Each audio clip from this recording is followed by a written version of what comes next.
मायापुर धाम में सभी का स्वागत। और ये जो धाम है, हम में से कुछ लोग पहली बार आए हैं, तो जरा हाथ खड़ा करेंगे कौन कौन लोग पहली बार आए हैं मायापुर धाम। हरी बोल। बहुत सारे लोग पहली बार आए हैं। स्टोरी शुरू करती हूँ आप लोगों को। जब भगवान कृष्ण यहाँ द्वापर में यहाँ पर आए, तो भगवान की जो लीलाएं हैं, आपको जगन्नाथपुरी में जब जाऊंगी, आप मायापुर और जगन्नाथपुरी एक ही ट्रिप में करने में बहुत बड़ी इंपॉर्टेंस है, वो आप लोगों को पूरी जाके बताऊंगी, अभी नहीं बताऊंगी। अभी पहले सिर्फ आप मायापुर धाम को एब्जॉर्ब करिए। तो जब भगवान द्वापर में आए और उन्होंने वृंदावन छोड़ दिया, और राधा रानी और सभी गोपीजन उनकी विरह में भी आनंद लेती थी, तो भगवान को समझ में नहीं आता कि ये विरह में आनंद कैसे आता है।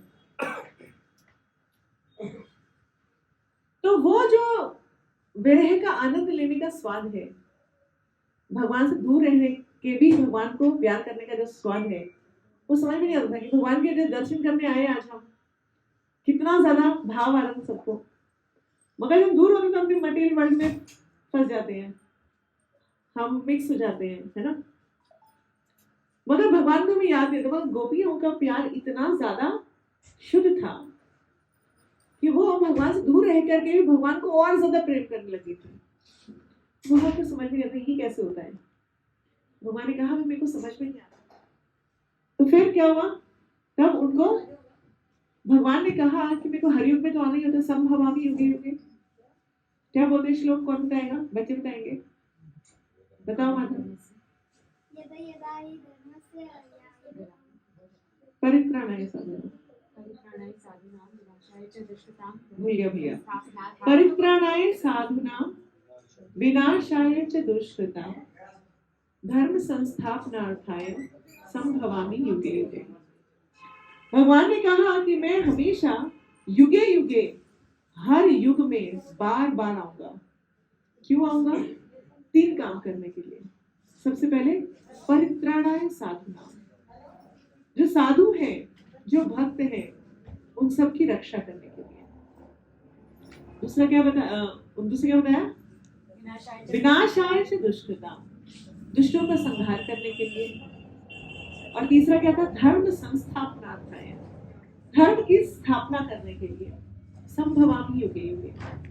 तो भगवान ने कहा ही था कि मैं हर युग में आऊंगा, तो कलयुग में भी आएंगे। भगवान ने कहा कलयुग में आऊंगा, धर्म की स्थापना करने भी आऊंगा, मगर धर्म की स्थापना करते समय एक और रस सीखना चाहता हूँ, वो है भक्ति रस। क्योंकि भगवान को समझ में नहीं आता मेरे भक्त भक्ति में क्या रस लेते हैं। भगवान की सबसे बड़ी भक्त कौन है? श्रीमती राधा रानी। तो राधा रानी को क्या रस आता है, मेरे भक्तों को क्या रस आता है, ये समझ में नहीं आता। वो एक्सटेसी भी तो लेनी है, इसलिए वो राधा रानी का हृदय लेकर के यहाँ प्रकट हुए। कहाँ प्रकट हुए? यहाँ से सिर्फ 200 मीटर की दूरी पर। यहाँ पर आप देखेंगे तो अभी दिन होता है तो दिन पे छत पे आएंगे, तो यहाँ पर बस आपको थोड़ी दूरी पर तालाब नजर आएगा, और तालाब के पार ही भगवान का वो स्थान है जहाँ भगवान प्रकट हुए। और यहाँ से सिर्फ कुछ मीटर की दूरी पर गंगा जी बह रही है। यहाँ से पूरी गंगा जी जा रही है, और गंगा जी का नाम क्या है यहाँ पर? जानवी। तो यहाँ से जानवी, और यहीं पर ही मिलन भी होएगा, तो जालंगी जानवी दोनों होते थे। यहाँ पे जानवी। तो एक्चुअली क्या हुआ था कि जब भगवान कृष्ण रूप में आए थे, और बहुत सारी स्टोरी, भगवान की लीला के पीछे एक रीजन तो होता नहीं है, बहुत सारी स्टोरियां एक साथ मैच होती है। तो गंगा जी जब द्वापर में भगवान वापस जाने लगे, कृष्ण जाने लगे, तो गंगा जी आई और वो बोलने लगे कि भगवान जी तो अत्याचार हो गया मेरे साथ। भगवान बोले क्यों? क्योंकि आप जब आए तो आप यमुना में आपने अपनी सारी क्रीड़ाएं की, उसके बाद द्वारकापुरी चले गए तो वहां का पूरा समुद्र भी आपने, उसमें खूब आपकी लीलाएं हुई। मगर गंगा जी बोली कि अब तो कलयुग आने वाला है, और आपने कह रहे कलयुग में सारे पापी आएंगे, और पापी मुझ में स्नान करेंगे, उनके पाप नष्ट हो जाएंगे, मतलब मैं तो पापों के बोझ से मर जाऊंगी, मेरा कौन उद्धार करेगा? तो आपने एक बार भी मुझ में कदम नहीं रखा, कैसे होगा?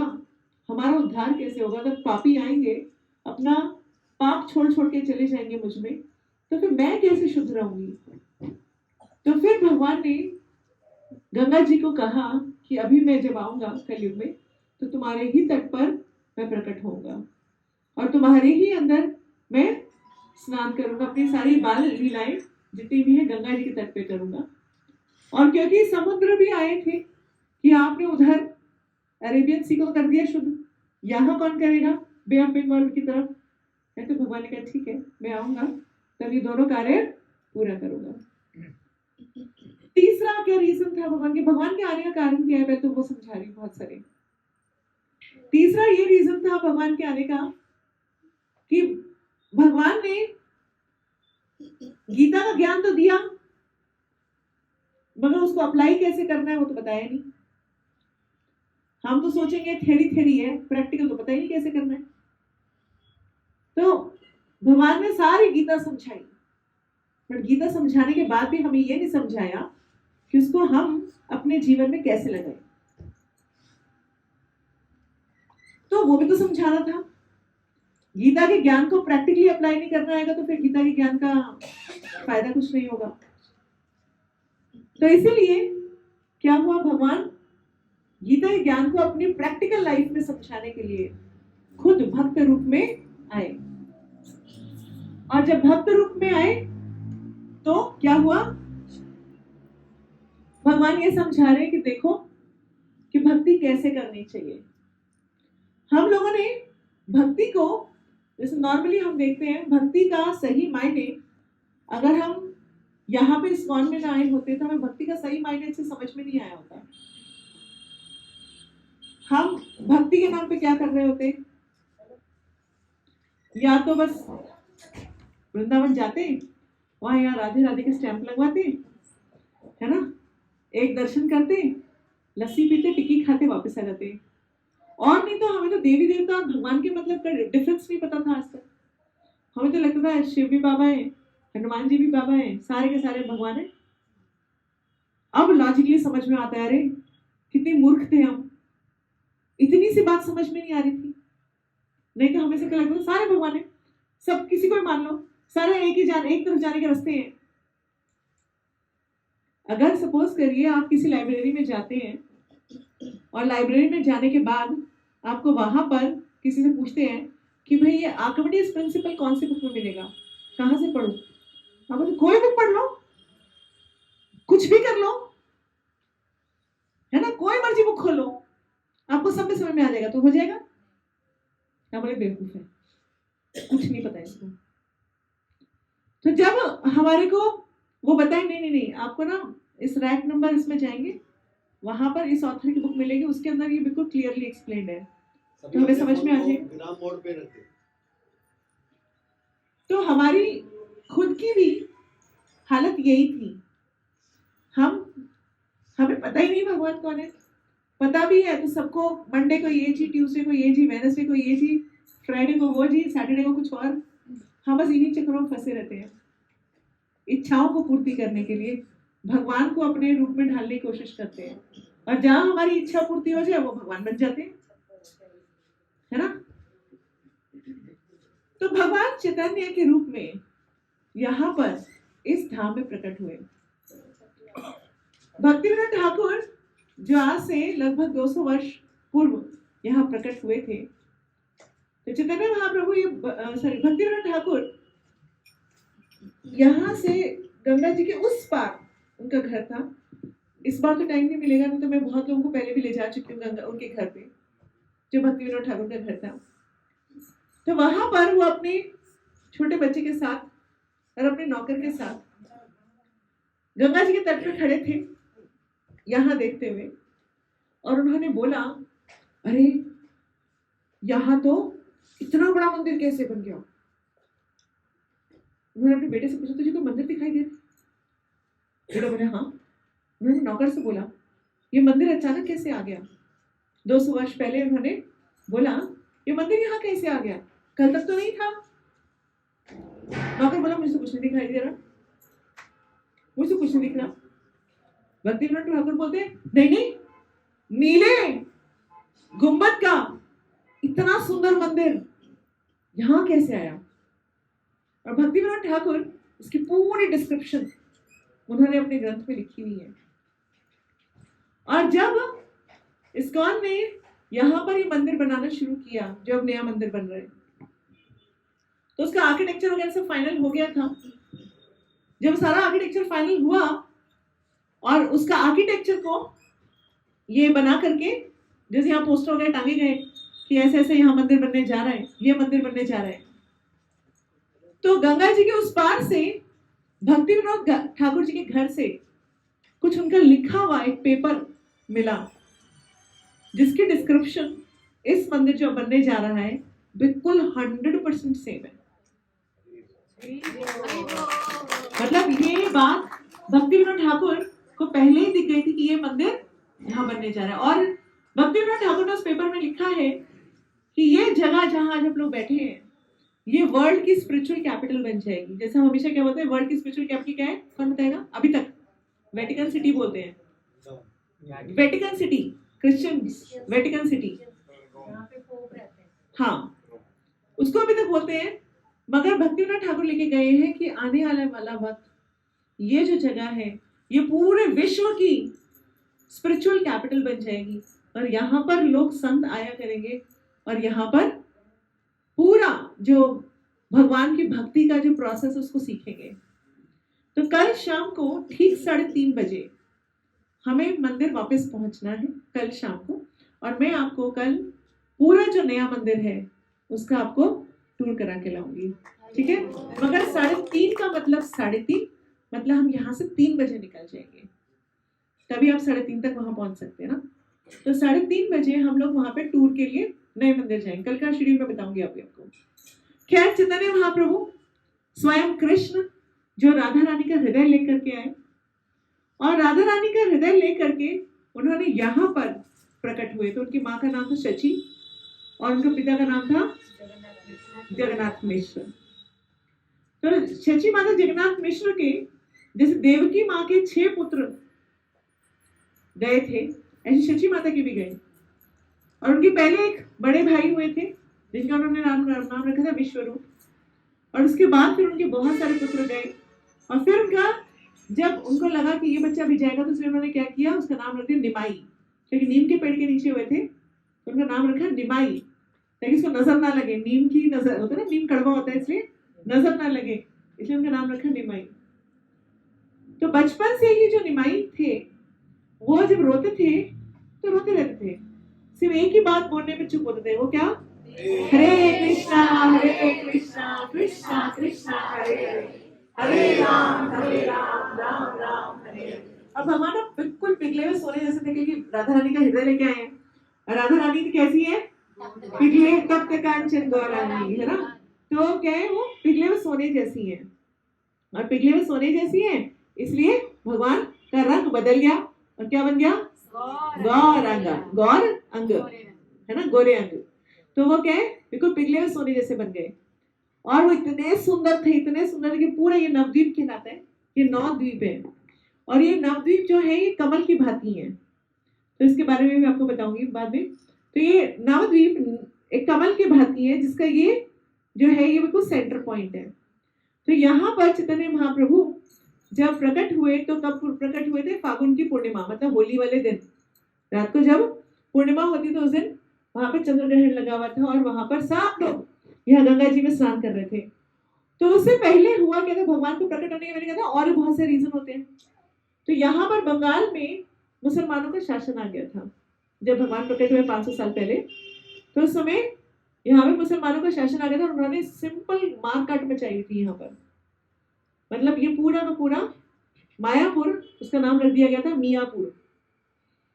जैसे योगी जी ने नाम चेंज किया ना, तो यहाँ पर दोबारा भक्ति विनोद ठाकुर ने नाम चेंज किया है। उससे पहले इनका नाम क्या कर दिया था? मियापुर। तो चैतन्य महाप्रभु जब यहाँ पे बहुत ज्यादा अत्याचार हो रहा था बंगाल में, तो जो नवाब हुसैन शाह थे वो यहाँ के राजा बन गए थे, और इन्होंने हर तरह का अत्याचार यहाँ पे करना शुरू कर दिया था। तो तब अद्वैताचार्य एक बहुत बड़े संत थे, उन्होंने शालिग्राम शिला को रोज तुलसी चढ़ाते थे। और प्रार्थना करते थे भगवान से कि भगवान प्रकट हो और हमारे को बचाओ। तो परित्राणाय साधुनाम, तो भगवान को आना ही था, पीछे बैकग्राउंड रीजन तो थे ही थे, तो इसीलिए भगवान यहाँ आए। और क्या किया भगवान ने आकर यहाँ पर? जब भी भगवान इतने सुंदर थे ना, तो रोते थे, सारी पड़ोस की लेडीज इकट्ठी रहती थी, बच्चों को खिलाने जाएंगे। वही से कृष्ण में अट्रैक्शन है, तो राधा रानी स्वयं युगल अवतार है राधा और कृष्ण के, है ना? तो ये खड़क भी है, तो राधा और कृष्ण के युगल अवतार है। और जब राधा और कृष्ण के वो युगल अवतार है, तो फिर क्या होगा? इतने सुंदर, तो सारी जो पड़ोस की लेडीज थी वो सब बोलती थी, हमारे को तो खाना बनाने मन नहीं लगता, हमारे तो घर का काम करने मन नहीं लगता, हमें तो निमाई को देखने जाना है। और निमाई सबको चैंटिंग कराने के लिए क्या करते थे? रोते थे। और सबको पता था इनको चुप कराने के लिए क्या करना पड़ेगा? हरे कृष्णा कृष्णा कृष्णा हरे हरे, हरे राम राम राम हरे। इस तरह से सभी यहाँ पे चैंटिंग करते थे। जब भगवान प्रकट भी हुए थे तभी जैसे यहाँ पे सब हिंदू तो स्नान कर रहे थे, गंगा जी स्नान करते हैं चंद्रग्रहण पे, तो सब स्नान करते हैं और वो सब हरि बोल कर रहे थे डुबकियां लगाते समय। और जब वो हरि बोल कर रहे थे तो मुसलमान उनकी नकल उतारने के लिए भी हरि बोल कर रहे थे। तो चारों तरफ यहाँ पे हरि बोल चल रहा था। हरि बोल हरि बोल हरि बोल। तो कितना सुंदर है ना। तो वहां पर भगवान प्रकट हुए और भगवान ने अपनी बाल लीलाओं में ही बहुत कुछ सिखाया। अभी हम बहुत जल्दी ही चैतन्य चरितामृत भी पढ़ना शुरू करेंगे, है ना? जब चैतन्य चरितामृत पढ़ेंगे तो भगवान की बाल लीलाएं आपको सुनने में को आएंगी। भगवान ने बहुत बचपन में ही अपनी माँ शची माता को जो हमारा अचिंत्य भेदा भेद की प्रिंसिपल है वो सिखाया। अचिंत्य भेदा भेद कौन किसको आता है समझाना? सिर्फ भावना माता जी को आता है बस। अचिंत्य भेदा भेद अच्छा बताओ। एक तो भगवान हर चीज में उसके होते हुए भी भगवान से अभिन्न है। जैसे भगवान इस ब्रह्मांड के हर एक वस्तु, हर एक कण में है। जैसे बादल है उसमें भी है, लेकिन उससे भगवान भिन्न भी है, सब में होते हुए भी भिन्न भी है। ये चिंतन भेद प्रिंसिपल बिल्कुल करेक्ट बताया। अचिंत्य भेदाभेद होता है कि जहाँ भगवान है भी और नहीं भी।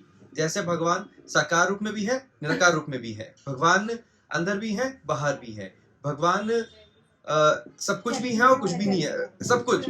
भगवान एब्सोल्यूट है। इसकी वजह से भगवान के लिए हर कोई भी फैक्टर, कोई भी चीज ऐसा हो ही नहीं सकता जो भगवान ना हो। भगवान है भी और भगवान नहीं भी है।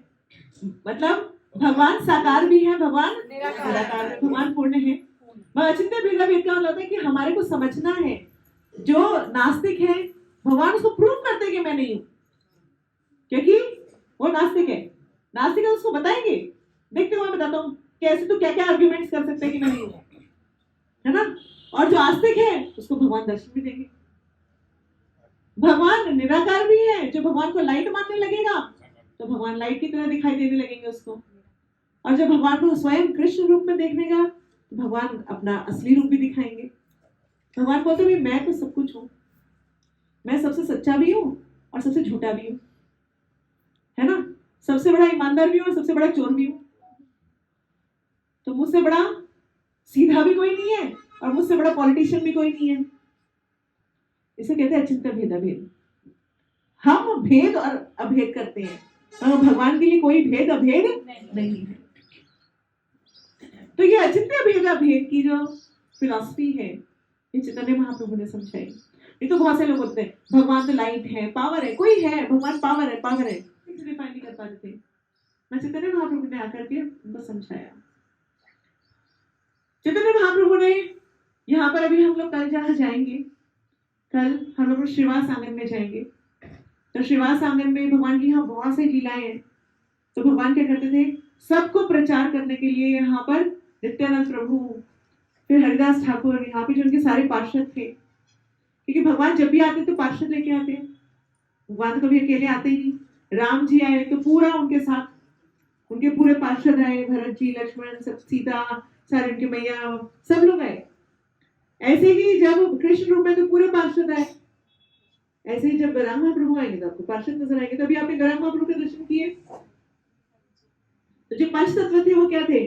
जय श्री कृष्ण चैतन्य, और बीच में चैतन्य, कृष्ण चैतन्य, प्रभु नित्यानंदा, तो इधर नित्यानंद, श्री अद्वैत जो दाढ़ी वाले थे वो अद्वैताचार्य जिन्होंने भगवान को बुलाया था, श्री अद्वैत, है ना। गदाधर, इधर की तरफ कौन है? गदाधर। गदाधर कौन है? गदाधर पंडित है राधा रानी स्वयं। राधा रानी को पता था इनसे मेरा जो हार्ट है वो लेके तो आ गए हैं, संभलना तो है नहीं, तो इसीलिए, और भगवान इस बार सन्यासी रूप में आएंगे, तो मतलब कि मैं फीमेल बॉडी नहीं दिखा सकती, सन्यासी रूप में कैसे रहूंगी उनके साथ ही, तो इसलिए वो कैसे रूप में आए? गदाधर पंडित, मतलब मेल रूप में आई राधा रानी, तो गदाधर पंडित। और श्रीवास जो सबसे कॉर्नर में थे वो क्या थे? श्रीवास। तो भगवान यहीं पर ही नवद्वीप में सबसे पहले तो जो कीर्तन करते थे वो क्लोज में करते थे, सबके लिए इनवाइटेड नहीं था। तो यहाँ पे श्रीवास आंगन में भगवान घंटों घंटों कीर्तन करते थे, घंटों घंटों कीर्तन करते थे। और सब लोग यहाँ पे जो नवद्वीप के लोग थे कोशिश करते थे कि हम भी देखें क्या कीर्तन हो रही थी, जोर जोर की आवाज आ रही है, हम भी कीर्तन का पार्ट बने, मगर उनके लिए अलाउड नहीं था। तो भगवान को एक बार सब भक्तों ने विनती करी कि भगवान आप देखो ये तो गलत बात है ना, हमारे को भी करना। तो भगवान ने क्या किया? ठीक है, तो सबको पूरे नवद्वीप को प्रीचिंग करना शुरू किया भगवान ने। और हरिदास ठाकुर और नित्यानंद प्रभु हर घर जाते, खटखटाते, बोलो हरे कृष्णा, बोलो हरे कृष्णा, हरे कृष्णा। तो बहुत सारे लोग तो बड़े प्रेम से हरे कृष्णा बोलते, बहुत सारे लोग सुनते भी नहीं, और बहुत सारे लोग धक्के मार के बाहर निकाल देते थे, मतलब फिर भी वो सबको हरिनाम देते थे, सबको हरिनाम देते थे।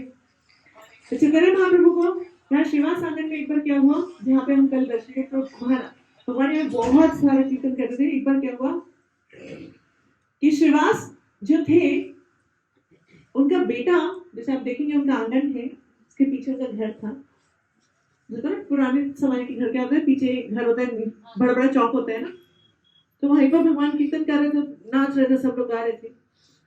तो क्या हुआ कि वो श्रीवास का जो बेटा था उसकी डेथ हो गई। श्रीवास ने अपनी पत्नी को बोला रोना नहीं है, अगर रोए तो महाप्रभु कीर्तन में विघ्न पड़ेगा, तो तुम्हारे फेस पे शिकन भी नहीं आना चाहिए। तो महाप्रभु से क्या छुपाए, महाप्रभु तो अंतर्यामी है।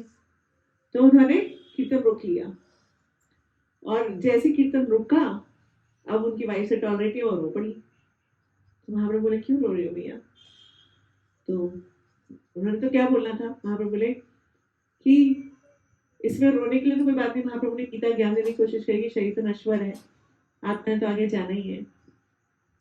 मगर श्रीवास तो भक्त थे, मगर वाइफ अपने बच्चे की डेथ पे कैसे ना बिलखे, है ना, एक माँ अपने बच्चे की डेथ पे कैसे ना बिलखे, तो बिलख रही थी रो रो के। तो महाप्रभु अंदर गए और बच्चे को हाथ लगाया, बच्चा जीवित खड़ा हो गया। और जब बच्चा जीवित खड़ा हुआ तो श्रीवास और उनकी अपनी माँ और पिता को देख करके बोला आप कौन है? इतनी देर में तो मेरे कई जन्म हो गए, कौन से वाले जन्म के माँ बाप है? तब उनको समझ में आया। तो चैतन्य महाप्रभु बोले क्या इस बच्चे को जाने दूं? तो फिर उन्होंने कहा हाँ, कि जब उसका नया जन्म हो चुका है तो बेटर है वो अपने जन्म में चले, तो वहां के माँ बाप भी बिलखेंगे। तो इसीलिए उनको फिर आगे, क्योंकि महाप्रभु का कीर्तन सुनते हुए बच्चा गया था, इसलिए वैसे भी उसे कौन सा जन्म लेना था, वैसे उसको मुक्ति हो जाना था, मगर फिर भी उसे ब्लेसिंग देने के लिए कि ये शरीर तो, इसीलिए तो वहां पर श्रीवास आंगन में ये लीला हुई। इसके अलावा वहां पे एक और लीला हुई थी। एक बार जब सब लोग कीर्तन कर रहे थे बाहर, तो वहां पर जो यहाँ पर चांद काजी, एक यहाँ पे जो मुस्लिम राजा था, उस राजा जो जमींदार टाइप होते थे उनको कहते थे काजी। तो यहाँ पर चांद काजी का रूल था इस एरिया में। तो उन्होंने क्या किया, उनका सारे मृदंग छुड़वा दिए।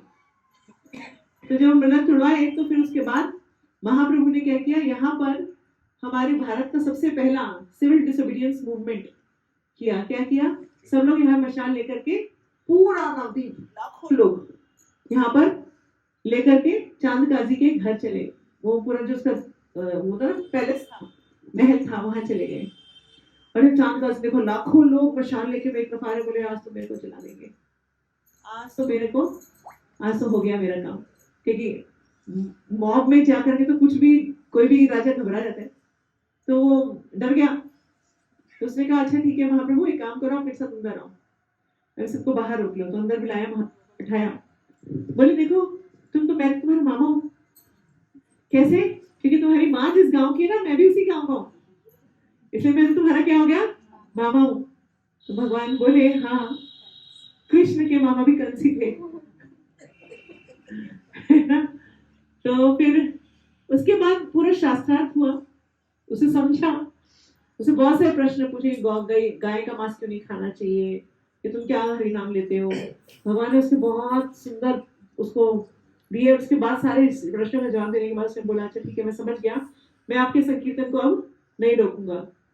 तो फिर चैतन्य महाप्रभु उनको बोले अच्छा ठीक है, बोलो हरे कृष्णा।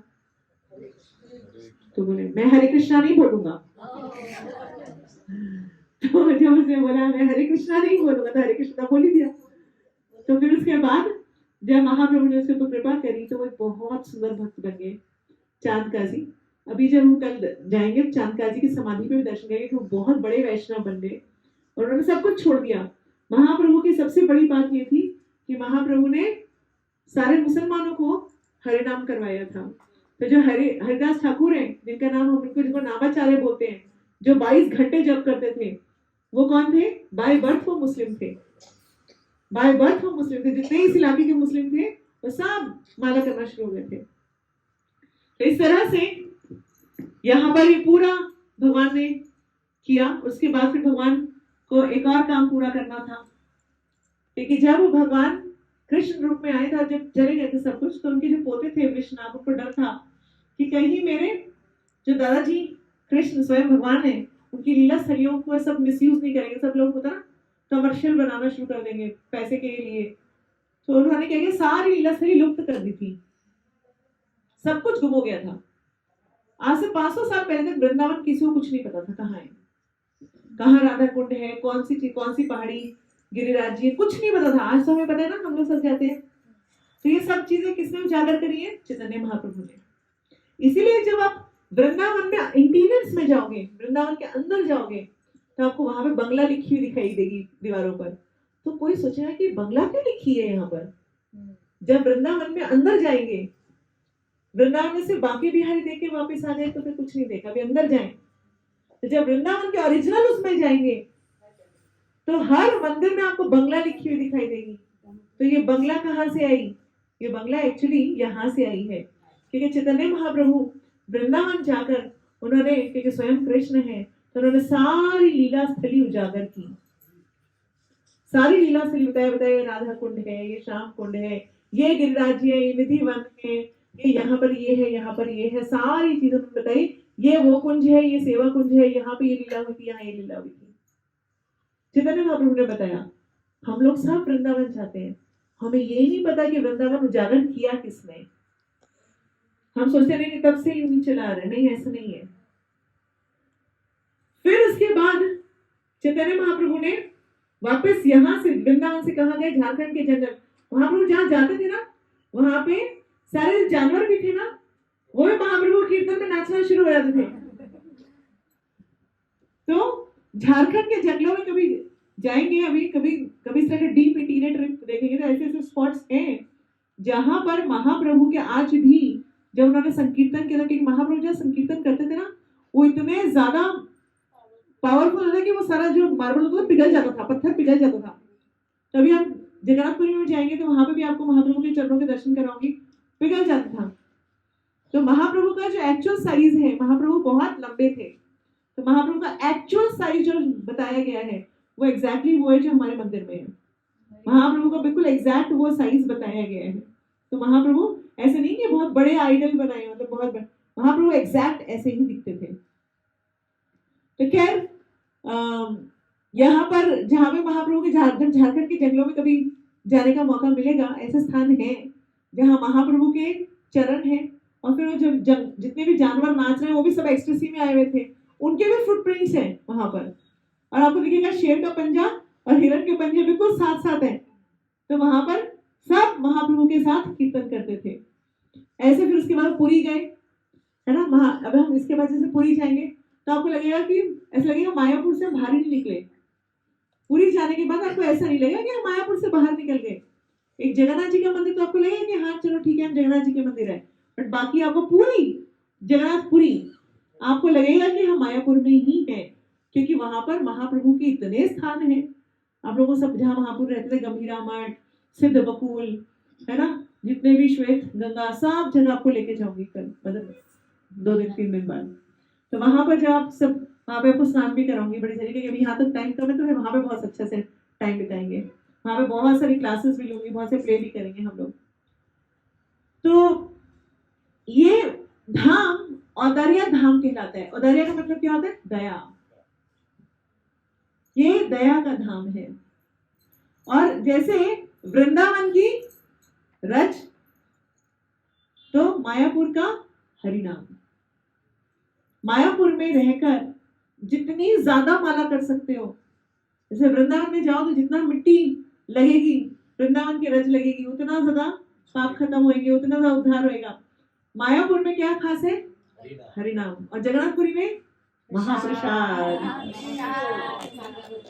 ठीक है, तो पूरी जाकर तो हम पाते हैं महाप्रसाद, यहाँ क्या करते हैं? हरिनाम। और वृंदावन जाके रज। हर चीज की एक स्पेशलिटी होती है ना, तो यहाँ की स्पेशलिटी क्या है? हरिनाम। तो यहाँ पर हम सब जितनी ज्यादा माला करेंगे उतना ज्यादा अच्छा होगा। और कल मैं आप लोगों को राजापुर मंदिर में भी क्लास दूंगी छोटी सी। तो वहां पे जो जगन्नाथ जी हैं, आज यहाँ पे भी जगन्नाथ जी हैं, तो उनकी भी आपको प्रॉपरली बताऊंगी कि वो जगन्नाथ जी कौन से जगन्नाथ जी हैं, कहाँ से है, क्या हुआ, और उनकी बहुत सारी लीलाएं हैं वो सिखाऊंगी। और आपको सीमंत द्वीप पर है वो, तो सीमंत जो सीमंत मतलब पार्वती माँ, तो पार्वती माँ सीमंत वैसे होती है मांग, तो पार्वती माँ का एक मंदिर है वहाँ पर, तो उनकी पूरी लीलाएं कल स्टोरी सुनाऊंगी सारी। ठीक है, और वैसे यहाँ पे बहुत सारी लीलाएं हैं, तो अगर आप लोगों का कुछ यहाँ पे दिखा है।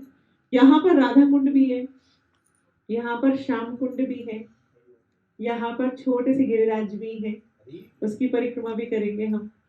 तो ये एक तरह से, और अगर और प्राचीन वक्त में जाऊं मैं, तो एक बार क्या हुआ कि एक भगवान किसी गोपी के साथ, राधा रानी वेट कर रही थी, राधा रानी के पास आए नहीं किसी और के, ऐसे ही चलो भाई घूमने चलते। राधा रानी को बहुत गुस्सा आया।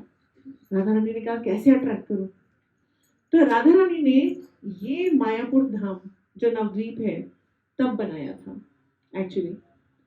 और इसके आज से सिर्फ 20 साल पहले भी, आज से सिर्फ 10 साल पहले भी यहाँ के सारे पेड़ हरे होते हैं, यहाँ पे आपको तना नजर नहीं आता।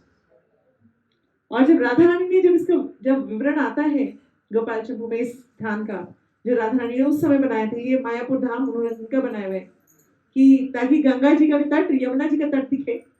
और उन्होंने पूरा धाम पूरे लताओं और उन सब से लाद करके बनाया था। आज से कुछ साल पहले भी यहाँ पर ये सब कंस्ट्रक्शन नहीं थी, यहाँ पर केवल 2-4 छोटी छोटी सी झुग्गियां सी हुआ करती, तो छोटी छोटी हट सी हुआ करती थी, बस कुछ नहीं होता था यहाँ पर। कोई फोन नहीं होता था, कोई फ्रूट वाला कोई शॉप नहीं होती थी, कुछ नहीं होता था यहाँ पर, सिर्फ खेत ही खेत थे और कुछ नहीं था। तो यहाँ पर तब भी, अभी भी कुछ साल पहले तक भी यहाँ पर जितने पेड़ भी होते थे ना, पेड़ के तने सर्दियों में नजर नहीं आते, उनकी वह बेलें ऐसे लिपटी हुई होती थी। और यहाँ के जो फूल, राधा रानी ने स्पेशली इस जगह को फूलों के हिसाब से बनाया है। यहाँ पे जो आपको फूल दिखाई देंगे वो आपको कहीं नहीं दिखाई देंगे। यहाँ पे फूल इतने से ऐसे भी डाल दोगे ना तो भी उग जाते हैं यहाँ पर। तो ये जो धाम है ये हमारे को इतना पवित्र धाम है। हम चाहे कितने भी पापी क्यों ना हो, कितने भी पापी क्यों ना, पापी तो है ही, पापी नहीं होते तो यहाँ कलयुग में थोड़ी ना हमारी जगह था, है ना, पापी है। तो यहाँ पे बड़े से बड़ा पापी को भी, जो जगाई बधाई भी थे, उनको भी भगवान ने क्या बना दिया था? भक्त बना दिया। जगदानंद और माधवानंद पंडित बना दिया, उनको भी भक्त बना दिया था। तो वो जब जगाई और मधाई हमसे बुरे थे कि अच्छे थे? हमसे अच्छे थे, क्योंकि वो तो चैतन्य महाप्रभु आए तो उनको उद्धार कर दिया। हमारी तो इतनी बुरी हालत है कि जब भगवान आए हम तब भी उनसे उनके उद्धार के पात्र नहीं बन पाए। हम तो जगाई मधाई से बुरे हैं, क्योंकि अगर हमारी जगाई मधाई से अच्छे होते तो कम से कम उससे पहले निकल लेते, मगर हम तो उससे भी ज्यादा बुरे हैं। जब हम जगाई मधाई की बुराइयां सोचते हैं, ओहो इतने बुरे, छी छी छी, हम जगाई मधाई को जब भी करते हैं देखते हैं, छी छी कितने गंदे लोग थे ना, सारे बुरे काम करते, तो सोचो हम कितने बुरे काम करते होंगे, क्योंकि उनका उद्धार तो 500 साल पहले हो गया, मैं तो अभी भी अटकी हुई हूँ। तो ये वो धाम है जहां पर हम कृपा मांग सकते हैं, रो सकते हैं भगवान के आगे कि भगवान अब कृपा कर दो, बस अब और हमें पापों का बोझ नहीं ढोना, हमने जितने पाप करने थे ना बस अब खत्म कर दो, और अब इस जन्म में भक्ति दे करके ना यहाँ से उद्धार कर दो। हम भगवान के आगे रो सकते हैं। ये वो स्थान है जहाँ भगवान हमारे, जो हम सच्ची में उनको प्रार्थनाएं करते हैं ना, वो पूरी कर देते हैं। हरे कृष्णा। हरे कृष्णा कृष्णा हरे हरे, हरे राम राम राम हरे कृष्णा कृष्णा कृष्णा हरे हरे, हरे राम राम राम हरे हरे, हरे कृष्णा कृष्णा कृष्णा हरे हरे, हरे राम राम राम हरे हरे। प्रभुपाद की जय।